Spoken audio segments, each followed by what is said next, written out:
ಕರಾವಳಿ ಭಾಗದಲ್ಲಿಯೂ ಕ್ರಿಸ್ಮಸ್ ಹಬ್ಬವನ್ನು ಕ್ರೈಸ್ತ ಸಮುದಾಯ ಸಡಗರ ಭಕ್ತಿಯಿಂದ ಆಚರಿಸುತ್ತಿದೆ. ನಗರ ಮತ್ತು ಗ್ರಾಮೀಣ ಪ್ರದೇಶಗಳ ಚರ್ಚ್ಗಳನ್ನು ವಿದ್ಯುತ್ ದೀಪಗಳಿಂದ ಅಲಂಕರಿಸಲಾಗಿದೆ. ಉಡುಪಿ ಜಿಲ್ಲೆಯಲ್ಲಿ ಕ್ರೈಸ್ತ ಬಾಂಧವರು ತಮ್ಮ ಮನೆಯಂಗಳದಲ್ಲಿ ಗೋದಲಿ ನಿರ್ಮಾಣ ಮಾಡಿ ಸಂಭ್ರಮದಿಂದ ಹಬ್ಬವನ್ನು ಆಚರಿಸುತ್ತಿದ್ದಾರೆ.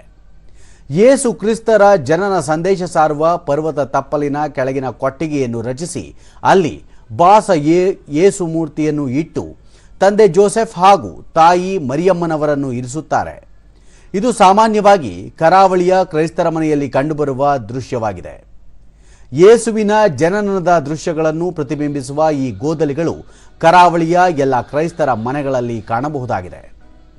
ಕ್ರಿಸ್ಮಸ್ ಪೂರ್ವ ರಾತ್ರಿ ಜಿಲ್ಲೆಯ ಎಲ್ಲ ಚರ್ಚ್ಗಳಲ್ಲಿ ವಿಶೇಷ ಪ್ರಾರ್ಥನೆ ನಡೆಯಿತು.